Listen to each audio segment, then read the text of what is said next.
Okay. The conversation with the former governor of Ekiti State, Fayose there. Well, what do you think, guys? Let me start with you. Brilliant interview. Brilliant. Honestly, and very so good enjoyable. One. Very enjoyable. A lot and of also, tongue and cheek. kudos to, Oshokumole and Fayose. I mean, it's an interviewer's delight anytime. So it's a very brilliant interview. But some things I'll just try to call him out on. You see, the problem I always have with our politicians is their hypocrisy. Now, you are trying to endorse Godfatherism and you are saying that, Fubara should kowtow to Wike, sort of. You were even talking about the Lagos case of, I think, Obasa, and how President Tinubu stood still, and Obasa came back. But the question we should ask is the same case. Wike going ahead to push for that impeachment through the National Assembly or the state that is loyal to him was an affront to President Tinubu. Because you knew that once Fubara had gone to the APC, then definitely President Tinubu was obviously shielding him. And you went ahead and you make that move. So if you are trying to extrapolate also with Lagos, you're not balancing out the argument. And for him saying all the things he's saying about Wike, somebody is your source, somebody is your God, didn't people help Wike? Without Mrs. Jonathan, is Wike going to be anybody today? He's talking about how did Wike treat those that helped him?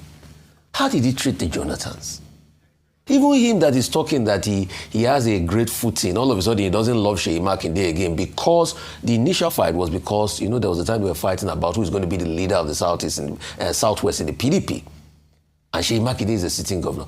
Even that, when you now extrapolate, even Oshokumole is saying he has so much powers in Ekiti State that they still mention his name. Why couldn't he beat Babafemi Ojodu? That got 67,000 votes, and he got, I think, close to 30,000 votes in the Senate elections. The 2 times he got in, it was because of 2003 was the help of Obasanjo. The 2014, you remember that episode because, ACN and APC had started their onslaught then. And President Goodluck Jonathan too also wanted to show that the PDP was still an authority. And that's why when he vied for the election, there was a lot of state might and state support. I mean, you remember the famous case of a lifting of 1.2 billion to support him and all of that. So if not for Jonathan, will he have gotten re-elected in 2014? So all of these are the hypocrisy of the politician. They say it so easily. People too helped Wike. People helped him in the past. His so-called powers he claim he has in Ekiti is because he got a lot of federal might leading up those 2 elections that he won. You remember the Obasanjo route of the Southwest in 2003 and the 2014 episode. But when he went to the Labour Party to test his power in 2011, he lost Babafemi Ojodu. So I just wanted to call out those hypocrisies of our political class sometimes. Yes, several things. I think one of the major takeaways for me is the fact that unfortunately, PDP seems to be deeply entrenched in this conundrum where nobody really wants to run with the PDP, but nobody wants to let go of it. Because he was very clear, he said, well, I can't be expelled from the PDP.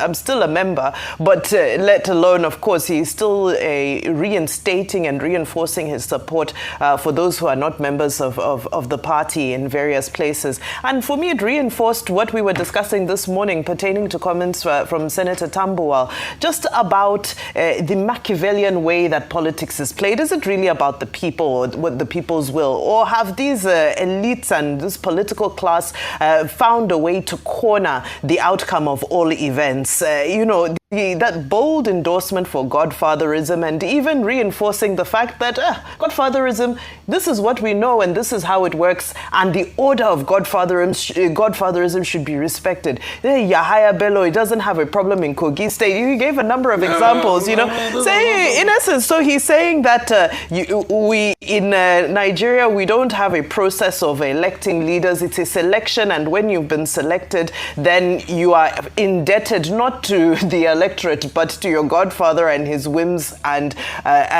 wishes is the takeaway from that. So I think it's a deep concern, because how do we move away from this type of discourse where, in essence, a nation of over 200 million is being determined by just a handful of people who have, the monopoly on power and the monopoly on the politics of the day. But great to get into the mindset of the former governor, Fayose, and very clear. Somebody sent something. They said, one quote from Fayose from a lovely interview, Dr. Ba, said, "You don't disrespect leaders no matter who you are." Is this not the same Fayose that disrespected Chief Olusegun Obasanjo recently?